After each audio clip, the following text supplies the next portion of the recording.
우리가 살고 있는 대한민국은 과연 어떻게 세워졌으며 자유, 대한민국 이야기를 주제로 저는 인간 사회나 갈등이 없었습니다.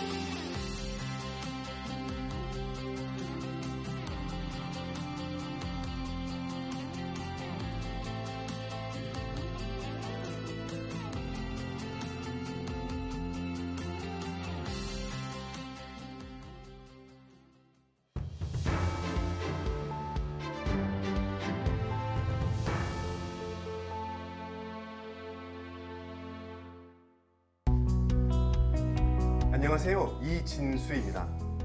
법률방송에서는 서울대 경제학부 교수로 정년 퇴임하시고 현재 이승만 학당의 교장으로 계시는 이영훈 교장 선생님 모시고 자유, 대한민국 이야기를 주제로 시리즈를 준비했습니다.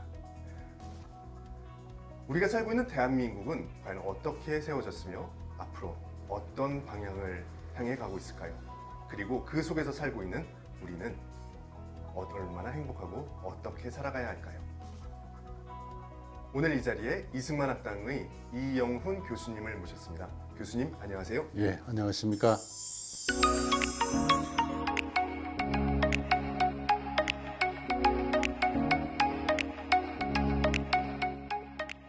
반갑습니다.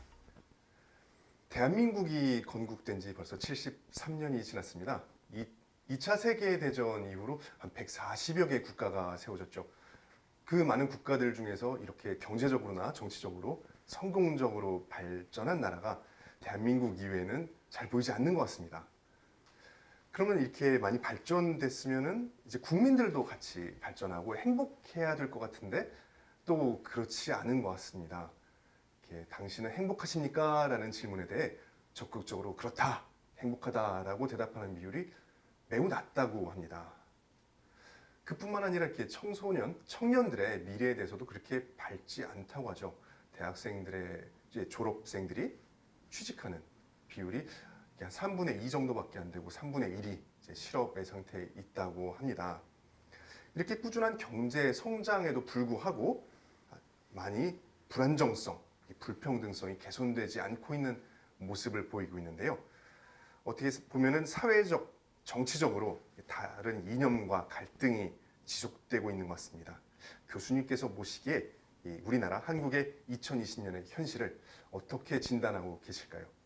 예, 조금 전에 말씀드린 대로 나라가 세워진 지 73년이 되었습니다. 근데 그간에 경제적으로 큰 발전을 이루었고 또 정치적으로도 민주주의가 신생국으로서는 드물게 정착해 있는 그러한 발전사항을 우리가 이룩한 것은 사실입니다만은 우리 한국인들의 삶의 질은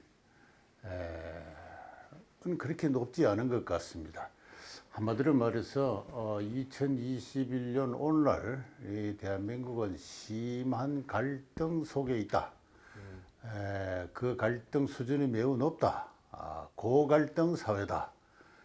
그렇게 이야기할 수 있습니다. 이렇게 이야기해서 뭐 그렇지 않다고 이야기할 한국인은 별로 없다고 생각합니다.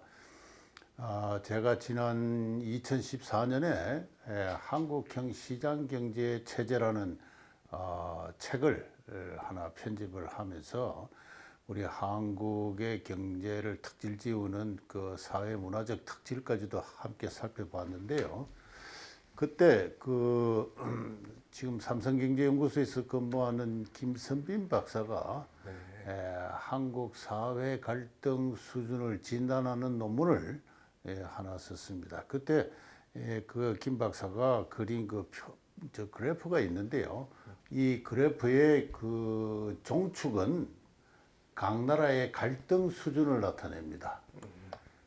우리나라가 OECD에 가입했기 때문에 OECD의 여러 국제 기구들이 경제 통계뿐만 아니라 각종 사회 통계도 이렇게 회원국들에게 생산해서 제공하고 있는데 그러한 사회 통계를 또 아울러 참조하면서 각 나라의 갈등의 정도를 이렇게 비교할 수 있는 방법으로 이제 이렇게 인덱스화 해가지고 각 나라의 갈등 수준을 이제 비교한 그러한 그래프인데요. 종축이 그 갈등 수준을 나타냅니다. 그리고 이 그래프에서 보시는 횡축은 이 갈등 자체를 관리할 수 있는 능력. 크게 말해서 이제 어느 인간 사회나 갈등이 없을 수는 없습니다. 그러나 문제는 갈등을 관리할 수 있는 능력인데 제일 중요한 것이 법치입니다. 법치를 포함해서 문화적으로 사회적 신뢰, 트러스트 이와 같은 것들이 있는데요. 또 그런 것을 또 이렇게 지수화해서 각 나라의 점수를 매겨가지고 각 나라의 갈등 수준과 갈등 조정 관리 능력을 이제 이렇게 분포한 그래프죠. 이 그래프가 뭐 여러 가지로 많은 문제점을 안고는 있습니다만, 그러나 나라별 국제적으로 그 각 나라의 갈등 상황을 비교하는데 아주 그 유용한 여러 가지 시사점을 제공하고 있는데요.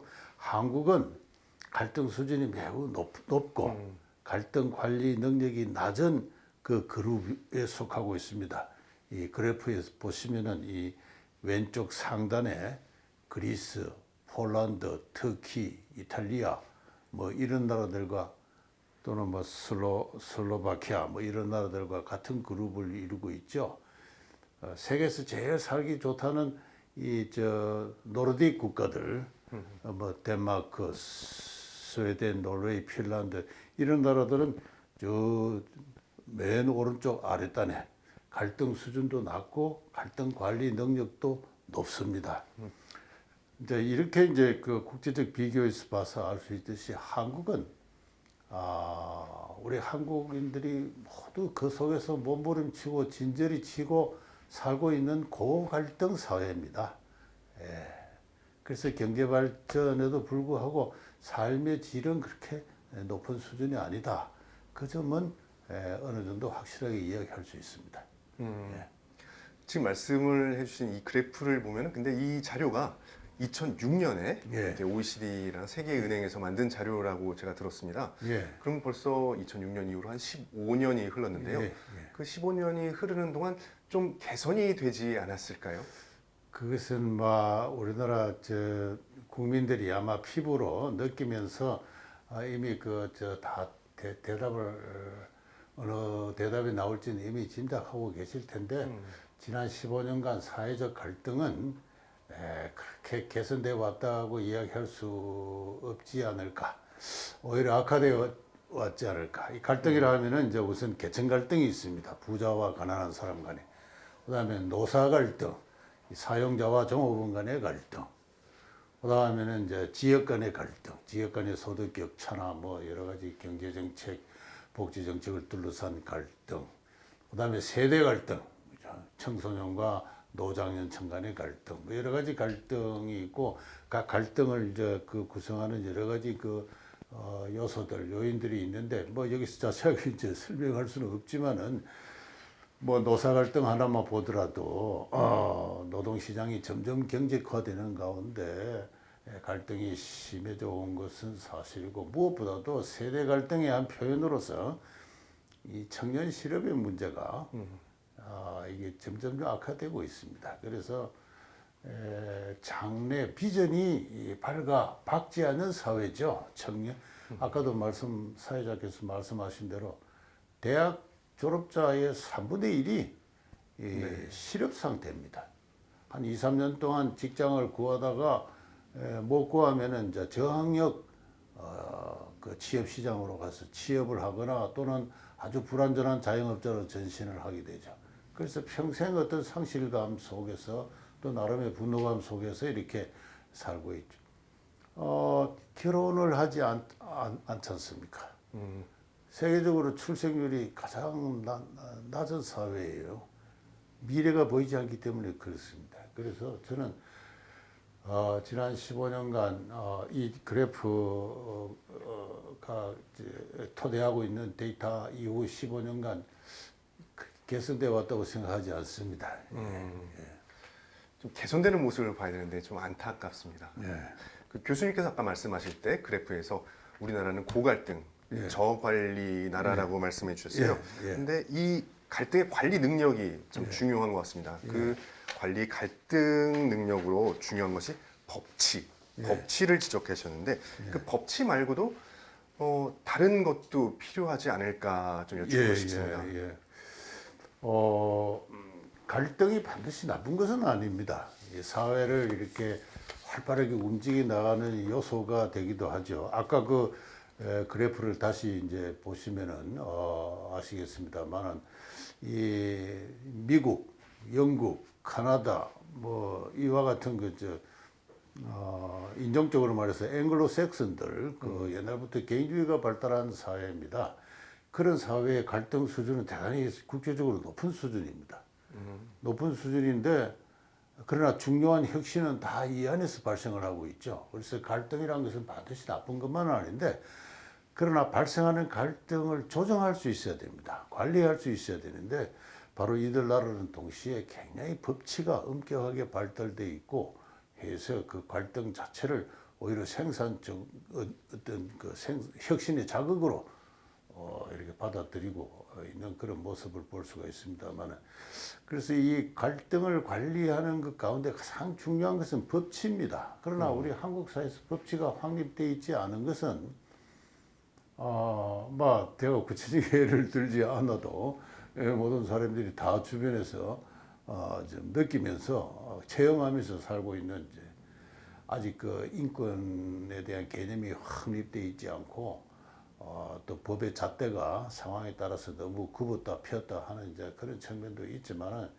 그것보다도 또 하나의 갈등 관리의 그 사회적 능력으로서 중요한 것이 신뢰입니다. 신뢰. 예를 들어서 어떤 두 사람이 약속을 했다, 계약을 했다 했을 때 서로 속임수 없이 최선의 선의를 갖고 계약을 해도 사고가 생기기 마련입니다. 그는 경제학에서 이야기하는 정부의 불안전성 때문에 그렇죠.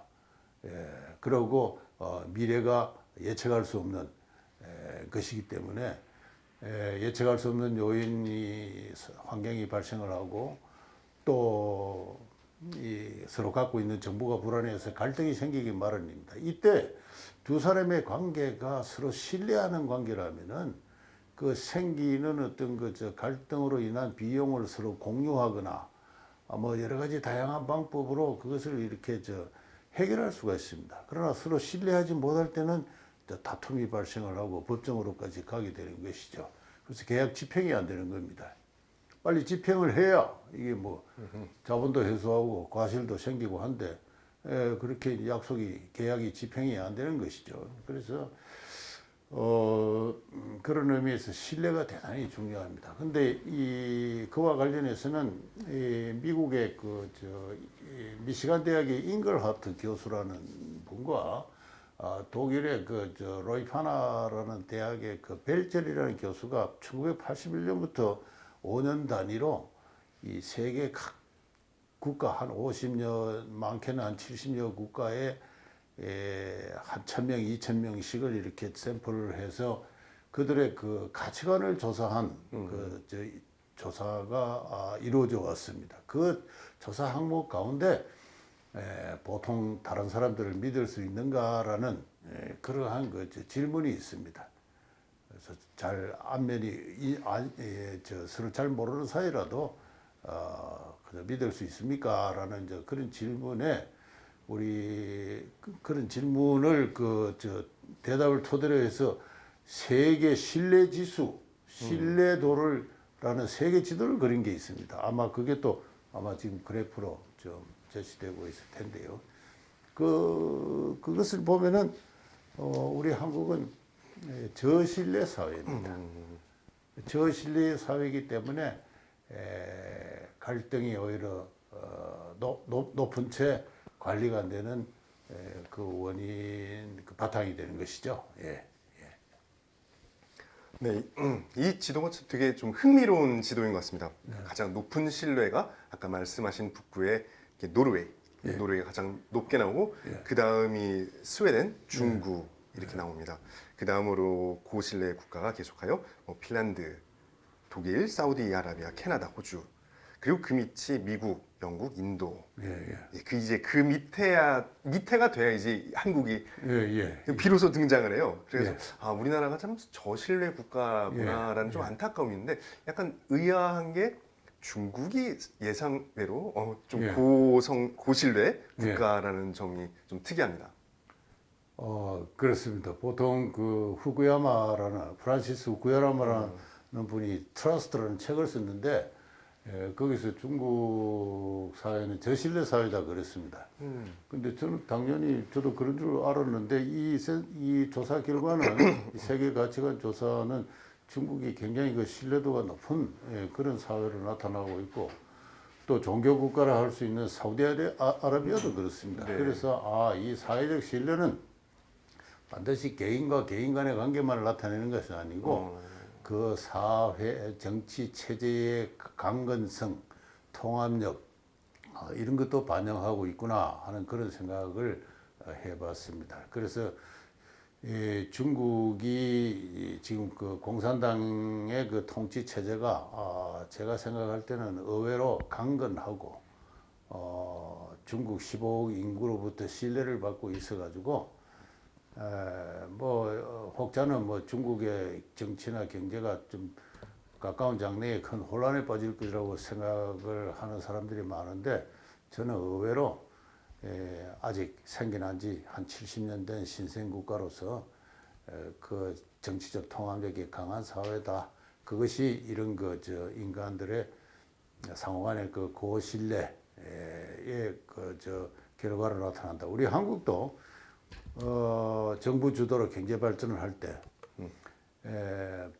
민족 중흥, 조국 근대화 이런 슬로건이 걸려온 상태에서 모두가 거기에 그 합심 단계에서 일을 하는 시기가 있었습니다. 그때는 의외로 사회적 신뢰가 지금보다도 높았습니다. 1981년 최초 조사가 이루어질 때 다른 사람을 신뢰할 수 있습니까? 했을 때 한국인은 38%가 신뢰할 수 있었다 그랬습니다.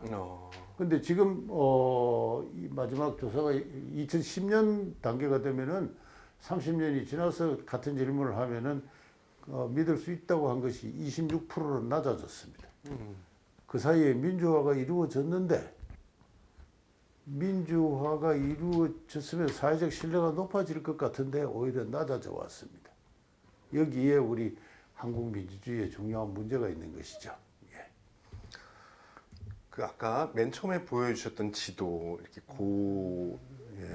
고갈등, 그러니까 갈등과 조정 능력에 대한 표와 지금 신뢰에 관한 표가 상당히 이렇게 유사한 성격을 그렇죠. 띠고 있는 것 같습니다. 그렇습니다. 네, 이렇게 보면은 우리나라가 그러니까 폴란드, 슬로바키아, 이탈리아와 더불어서 고갈등 저조정 이렇게 그룹에 속해 있는 것도 마찬가지고요. 근데 보면은 이제 고갈등 저조정 그룹에 뭐 터키 이런 나라는 뭐 한국보다 좀 더 수준 낮은 나라라고 나타나고 있는데 이렇게 신뢰와 갈등과 조정 이게 상당히 일치한다는 게 재밌습니다. 그래서 그 여러 가지 그 그래프가 아주 아주 엄밀하게 일치하지 않습니다만은 그러나 대강의 경향은 매우 명확하게 어떤 중요한 시사를 던지고 있습니다. 고갈등 저관리 능력의 사회는 사회적 신뢰도 낮습니다. 낮고 그리고 제가 조금 전에 말씀드린 그 노르딕 국가들 이런 국가들은 신뢰도가 굉장히 높죠. 노르웨이 같은 경우에는 다른 사람을 믿을 수 있는가 했을 때 90% 이상이 믿을 수 있다 그래요. 그래서 또 그만큼 거기는 갈등도 작고 또 갈등이 발생할 경우에 그 공동체적인 어떤 그 기제가 작동을 하면서 그것을 관리하는 능력도 아주 발달되어 있는 사회입니다. 그래서 이 김선빈 삼성경제연구소의 박사가 그린 그래프하고 그다음에 잉글하트 교수가 그린 신뢰도 세계 지도하고는 상당한 그 일시성을 강한 시사를 던지고 있다 이렇게 이야기할 수 있습니다. 근데 아까 교수님께서 잠깐 언급하셨는데 이게 민주화, 1988년 민주화가 이루어지면서 그 사회 신뢰가 높아질 거란 기대를 하기 마련인 것 같은데 그럼에도 불구하고 사회적 신뢰가 전반적으로 낮아졌다라는 거에 대해서는 조금 더 추가로 설명이 있어야 될 것 같습니다. 왜 그럴까요? 그렇습니다. 왜 한국 사회가 이렇게 저신뢰 사회냐라고 하면은 흔히들 뭐 역사학자나 또 뭐 몇몇 사회학자들은 야 일제가 지배를 하고 그 다음에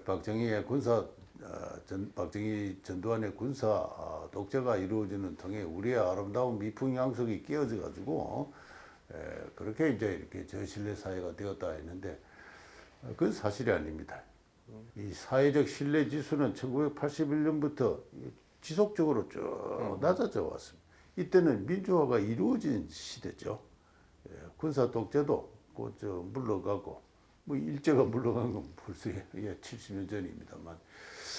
그래서 민주화가 이루어짐에 따라서 오히려 이 사람들은 서로 신뢰하고 협동하고 하는 그러한 사회가 될 줄 알았는데 그렇지 않고 서로 불신하고 그에 따라서 갈등은 또 오히려 증폭되고 해결이 되지 않습니다. 이러한 것에서 사회가 되는데 따라서 지난 1986년에 있었던 87년입니까?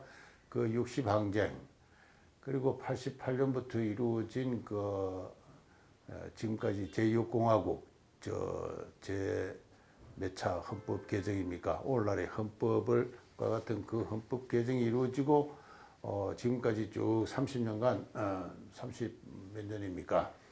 35년간 이렇게 지내왔는데 그 사이에 우리가 이룩한 민주화란 건 뭐냐 하면 저는 제도 수준에 그쳤다. 법과 제도 수준에 그치는 형식적 민주화였다라고 생각을 합니다. 다 알다시피 그 60항쟁이란 것은 대통령 직선제를 쟁취하는 우리 한국인들의 민주주의 투쟁이었죠. 대통령 직선제가 부정되는 게 이제 1972년에 박정희 대통령의 10월 유신.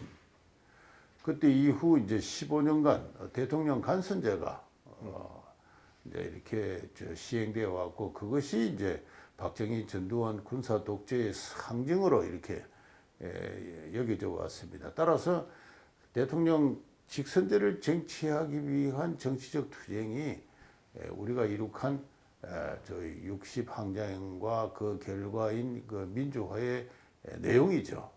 그러나 대통령 직선제 쟁취가 민주화의 전부는 아니죠. 극히 일부분이고 문제는 민주주의 자체를 정신적으로 지지하는 그 문화적인 토대, 정신문화의 토대에 있어서 어떤 그 볼만한 개선이 있었느냐 하면은 저는 오히려 그렇지 못하고 조금 전에 말씀드린 대로 갈등이 증폭되고 신뢰 수준이 하락하는 이러한 어떤 지난 30년간의 역사적 추이였다 그렇게 이야기를 할 수가 있습니다. 그래서 제도와 문화 간에 큰 어떤 틈이 간격이 있다 그렇게 생각을 합니다. 예. 네, 그럼 교수님 말씀을 한번 요약해 보면은 우리나라는 고갈등과 저조정의 사회이다. 그리고 법치주의가 아직 확립되어 있지 못하고 문화적으로는 사회적 신뢰 수준이 낮은 나라이다라고 말씀을 해주셨어요. 또 지난 30년간 사회적 신뢰가 오히려 낮아지는 추세에 있고 이 법과 제도로 민주주의가 실행은 되지만 이제 그것을 내면적으로 뒷받침하는 문화적 가치가 아직 미숙해서 제도와 문화 사이의 갭이 그 차이가 해소되지 않고 있다고 말씀을 해주셨습니다. 오늘 대담의 제목이 그 갈등과 위기의 시대라고 하셨어요. 여기서 위기는 무엇을 의미하는 걸까요? 그러니까 이런 고갈등 저관리의 상태가 이렇게 장기화하면은 또는 만성화하면은 저는 언젠가는 그 위기가 온다고 생각합니다.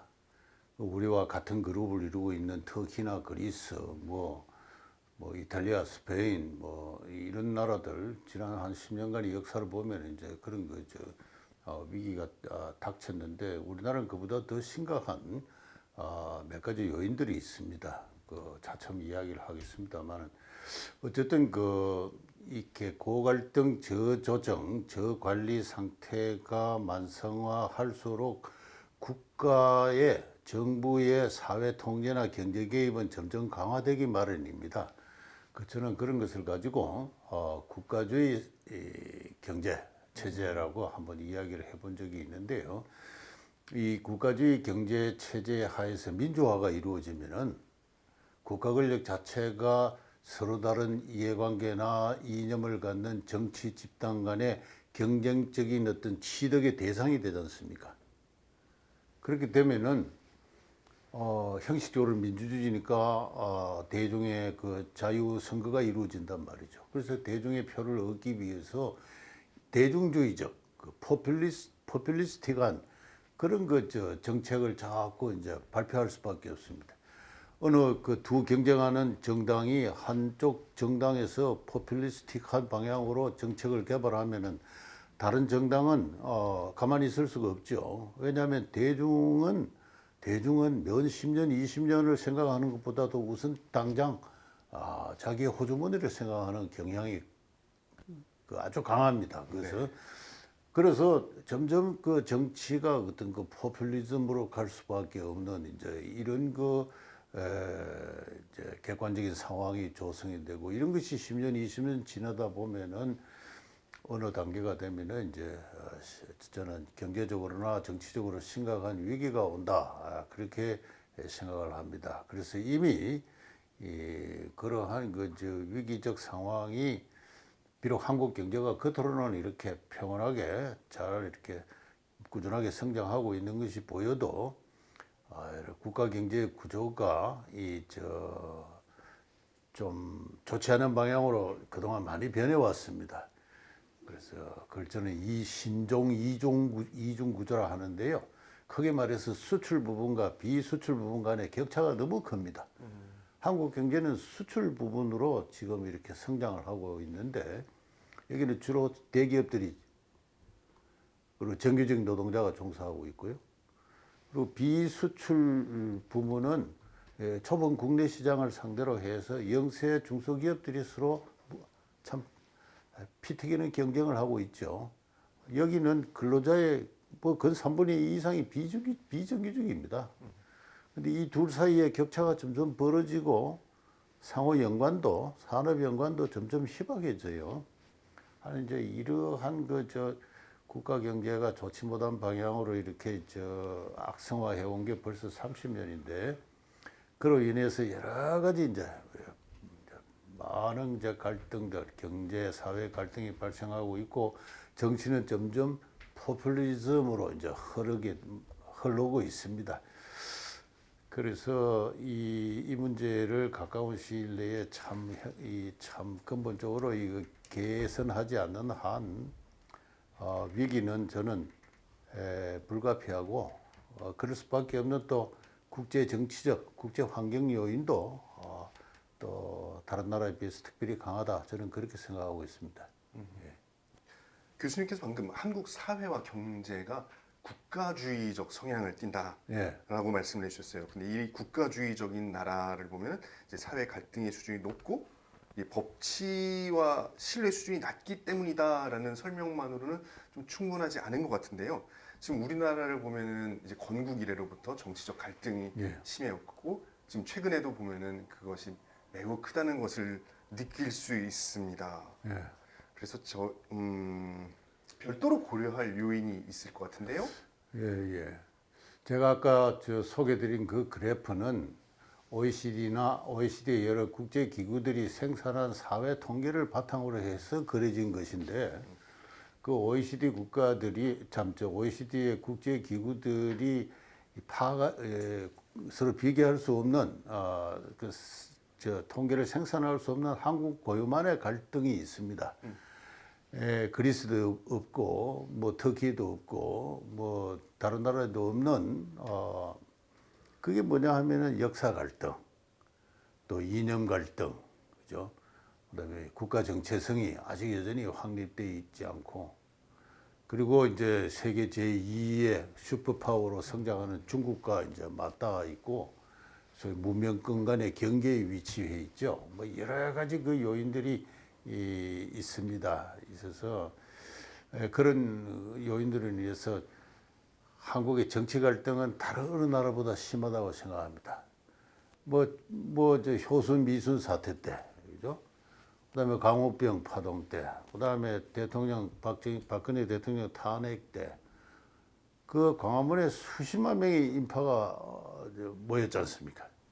저는 이런 현상은 다른 세계 어느 나라도 없다고 생각합니다. 뭐 제가 아는 범위 내에서는 아마 예를 찾기가 좀 힘들다고 생각하고 있습니다. 그만큼 한국은 이 국제적 그 비교 통계로서 잡아낼 수 없는 많은 갈등 요인들을 안고 있고, 한마디로 말해서 저는 그걸 역사 갈등, 그리고 뭐 이념 갈등이라고 할 수 있습니다만, 이외의 사회적 저신뢰로 인해서 발생하는 횡령, 무고, 뭐 사기 등 이와 같은 사법 갈등, 이것도 그 조금 전에 제시된 그 그래프 속에 들어가 있지 않습니다. 이 국제적으로 비교하기가 좀 어려워서 이런 걸 포함시키면은 한국 사회의 갈등은 매우 위험한 수준에 도달해 있고, 제 주관적인 감각인지 몰라도 그에 따라서 정치가 포퓰리스트화하는 경향은 이미 너무나 현저한 가운데, 이 포퓰리즘이 더 진행되면 이제 인민주의로 갑니다. 개인의 대규모 재산이나 대규모 기업이나 또는 주요 산업, 금융 등을 또 국유화하는 이와 같은 벌써 그와 같은 이제 공약들이 저는 이제 이번 대선을 점에서 벌써 이제 나오고 있는 그런 목소리도 들리는데요. 그래서 참 너무 걱정하는지 몰라도 저는 그러한 위기감을 떨칠 수가 없습니다. 예. 이렇게 사회 갈등이 고조되면서 이렇게 포퓰리즘 정치가 많이 만연하게 되고, 또 인민주의에 대해서 우려해 주시는 말씀을 해 주셨습니다. 이렇게 인민주의라고 하면서 이렇게 많은 기업들을 국유화해 버리고 그런 경제 체제. 이게 2차 세계 대전 후 많은 나라들이 그렇게 했다가 실패한 경험이 있죠. 우리나라도 그런 길을 가서는 안 될 것 같지만, 근데 많은 정치인들이 또 그 유혹을 떨쳐버리기도 힘든 것이 사실이고 또 걱정이 됩니다. 이제 그 배경으로 민주주의 형식과 내용, 그리고 제도와 문화 사이에 이렇게 많은 간격이 있다라고 지적을 해주셨는데요. 이게 그렇게 참 메우기 힘든 것인지 걱정이 됩니다. 자유민주주의와 시장 경제를 밑바닥에서 지지하는 가치, 그 정신 문화의 본질이 무엇인지, 또 한국적 특질은 무엇인지에 대해서 다음 시간에 또 교수님의 생각을 들어보도록 하겠습니다. 이렇게 오늘 법률방송에서 이영훈 교수님을 모시고 자유, 대한민국 이야기의 첫 번째 시간을 가져봤습니다. 교수님 자리해 주셔서 감사합니다. 감사합니다.